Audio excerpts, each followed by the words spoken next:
then also you could not have Pangea. Pangea only fits together with our current structure of the Earth. If an asteroid hit, it would have damaged the Earth and it would fit together. But Pangea doesn't fit together anymore. They're spread out, but we can put them together through time. So then why do we have our moon?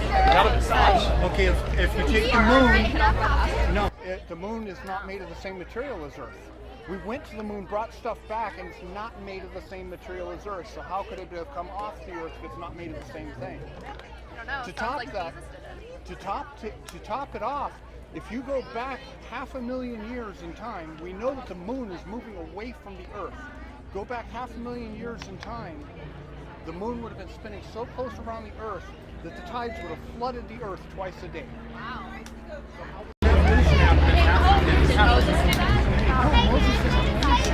He didn't do it. Moses, all he did was brought his people out of Egypt.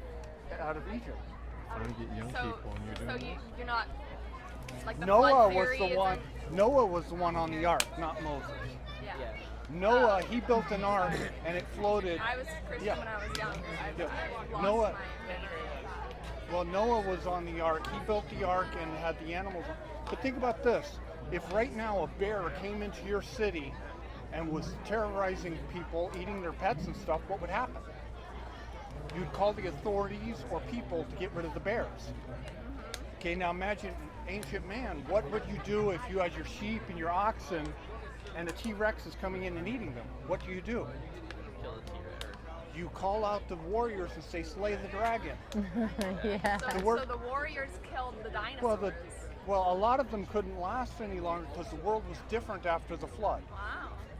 See, there's evidence right now that in the times past, the level of oxygen was higher on the Earth than it is now. And that changed at the flood. A lot of the dinosaurs couldn't breathe properly with the lower oxygen levels, so they died out because there was not enough oxygen. So how did all of the animals exist on the flood? No, they on the boat. On the boat, they probably took babies or eggs onto the ark. Like, you see that? That's a hadrosaur egg. So they maintained all of the eggs on the Listen, boat. Yeah. big dinosaurs are big, but the babies are small. And they also No, but sleep most of the day. Two of every animal. Right, think Yeah. about it. Two of every, yeah, not every. Not every kind on species. okay. Mhm. So think of they the get dog. two Just wolves. get the dog. They would just get the wolf, the male and female, because they make babies. And then the cat, what do you think of the cat kind? What would they get? Male and the female. But what kind? There's a long. So what kind do you think? What kind do you think they would get? Maybe Cheshire or. It's Oh, like you're talking a- about like the you're talking about- lion. Oh, that, yeah. Because- Lion or the tiger's likely like the not tiger. domesticated, right? Okay. Yeah. So, Yeah. but they're the same kind. They're not the same species, but they're the same kind. I think what happens too is that we forget that I had a lot of reptiles growing up. A lizard or a dinosaur, any type of animal, as soon as you let them go out of the ark or anywhere, any cage, where are they going to run to? Up the hills. So now you got civilization down here. You got the dinosaurs. As they hear men coming, what do? They run further up and further up. Some of them get trapped, some of them get logged in, some of them just die because they're too far up, they don't know where they're at. But as they're living there, some will come down because they're hungry, right? As they would come down, just like we would in our civilization, you would have great men go up there with 50, 60 guys and take down, they have proof of history of Romans, people coming down, soldiers, taking down dragons that were huge. They called them dragons back then, but we didn't have the dinosaur name till 1800s, right? So they would take these animals down. So if you look at what animals do, even if we had, let's say we had 100 dinosaurs on the ark, we wouldn't need more than, they said they counted all the species of animals, of kinds, we would only need like 3,000 different types of animals in the ark. And think about this ark is a football field and a half long, 3 stories high. And I guess Ken Ham, I don't know if you guys know this, but Ken Ham is actually doing a replica of it. So you could actually walk through it. Yeah. So you could actually walk through it and see it, because what happens is, for a long time, the Christian scientists stayed hush on a lot of things. In the last 40 or 50 years, we took the paperwork now. And we said, listen, we're going to start looking at it and doing real science. What's real science? Test it, observe it, and it's repeatable. Everything else is just drawings. There's a lot of drawings that are taking place that have nothing to do with what they actually found or what they know. Even when it comes to testing out rocks and stuff, they put assumptions in there. When Mount St. Helens blew up, the eruption, what did we do? We took, one of our scientists took a lava rock in there, asked them to test it. Guess how old they said it was? 1 million years old. It only happened a week ago. But we took it in. Why? Because the assumption numbers is if you found it in this area, we already know how long this mountain's been here. So we're going to give you that assumption into our numbers as we begin to program them in to find how old it is. They always want to know where you got the rock at, right? So we're starting to get all these answers to where you can actually put both answers down now and say, where do the facts really lie? Because everyone has answers now. As you begin to see the facts, you begin to say, real science, we're like this. Because this is what they do. When they find a well on Mount St. Everest, we ask, how did that well get up there? They say, well, we know uniformity. Billions of years of layers of sand been laying down. And they said, the only way we could explain that is a catastrophe happened right in that local area. Raised up the mountain, the well was in the ocean, popped it back up there. The waters came down, it dried up, and over thousands and millions of years, sand began to lay on top of this creature. No one ate it. And after millions of years laying on it, it finally turned into a fossil record that we have. The creationists, we give them, we say we got the same logic as you, except for you're picking catastrophe happening here, everywhere you can't explain it's a catastrophe. You say the evolutionists. We say one global catastrophe, a tsunami happened just like in Chinese throughout the whole world for 7 months. The oceans, the Bible says that God opened up the deeps of the ocean, cracked them open.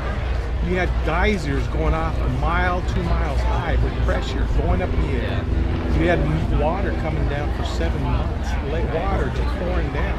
Just think about what this area. When they find in Colorado, in Grand Canyon, when they find sand, thousands of cubics of sand from Canada that landed over there. We say, how did it get over there? We say something big had to move a huge amount of dirt and take it over there, and it landed over there. And we know it's from Canada because you can test the soil. That's what's awesome about geological records is you can test these soils and say, where did these soils come from? They have to explain how it got over there. They don't have it. The only explanation they can tell you, the naturalists, is that a catastrophe happened. Well, that's what we're saying, a catastrophe happened. You're just saying over billions of years, and we're saying, no, we don't see that. We don't see comets lasting billions of years. The longest a comet lasts is 100,000 years. So then the evolutionist says, well, we're going to make up this thing called the orchid. We've never seen it, we don't know where it's at, but it produces comets and they come out. They've never seen it, it's not science, they never tested it, but they say that's our scapegoat. Everyone has been a scapegoat, that's their scapegoat. We say, yeah, you had to get that because we know comets only last 1,000 years. There should be, since the blow up, if it's 4.5 billion years old, the Big Bang, we should have no more comets anywhere, yet they're everywhere. So there's stuff like that you can look at and begin to just lay down facts, because you're not going to have the answers to everything 100%. But as you lay up the facts, if creationists give you this much facts and proof, and the evolutionists gives you this much, most people in their right mind would say, I'm going to lean on this, though all the answers aren't there. I'm going to lean on that until they give me more answers here. But most people will say, no, I'll follow the majority. I'll keep these in, I'll lay here and forget about these scientific proofs here and just stay on this one until they find more. But we don't do that as humans. If you're going to find out a case of anything, whatever there's more proof leads to, you lean towards that way. You use that same logic when you're talking about Christianity. If there's not enough facts. No, you're right. If there's not enough facts, and that's where we get into, I say something to you, if I asked you, if you were looking at this tall building in Europe or something, I said, hey, who made that building? You're going to tell me logically, knowing what you know through your reasoning and senses and how you grew up. I can ask a tiger that, he'll look at me, he'll just give me a blank stare, right? I can look at an ape and ask him the same question, he's not going to give me an answer. But I look at you and you say, well, that was done by a general contractor, an architect developed that, right? Then I show you a painting, glorious painting of Picasso or something, and I say, how did that painting get there? Well, painter. Someone painted that, okay? This book that you're on that has 100 chapters, information that you could actually read and write, how did that get an author? We know that. From minds, we know that. Well, what's synonymous with all three of those? a mind created each one of those, right? But then I take you, that's your pigments, everything about you is created way architectural, way better than any architect that we have as far as buildings are concerned. I take the information in you, which is way more stored in one cell than anything we have on this earth. And then I take your painting of how you're adored and fashioned and everything. I set you up there, and I, with all your common sense and reasoning that you know, I say, how did you get there? And you say, oh, I just came into existence. I just came from nothing. Have we ever observed something coming from nothing in this universe? Any person? No. Things don't fall out of the sky, out of the universe, and just pop into existence. It's never happened. So where did the energy of time, space, and matter came from? You can't have time without space. And you can't have space without matter. So when they all came, that's why scientists know time, space, and matter all came. Well, the Bible says that. In the beginning, God created the heavens and the earth. In the beginning, time, God created the heavens, space, and the earth material. We know cause and effect. For every cause, there's an effect, right? What caused the universe that has trillions and trillions of stars, billions and billions of galaxies? What caused it to come, all that energy to come into existence? If we take matter, time, and space, the one that everyone has to deposit sooner or later, as you go back, what made B, C, what made C, D, what made E? It's called the infinite regress. You can't have the infinite regress going back. So finally, we can know that someone deposited an immaterial, a spaceless, an everlasting something created this universe, right? God is timeless, spaceless, and immaterial. Problem is, you take an evolutionist and a naturalist, until 1930, do you realize they were willing to believe that this universe was eternal, infinite? They were willing to believe that, all of them.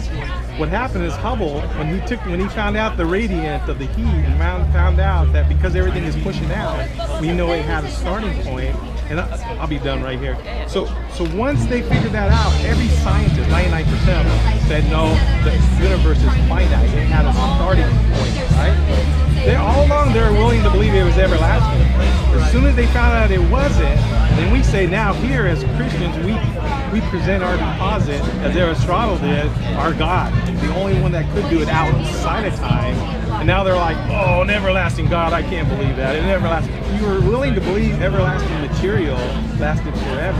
But because you put a mind behind it now, you're saying that's impossible.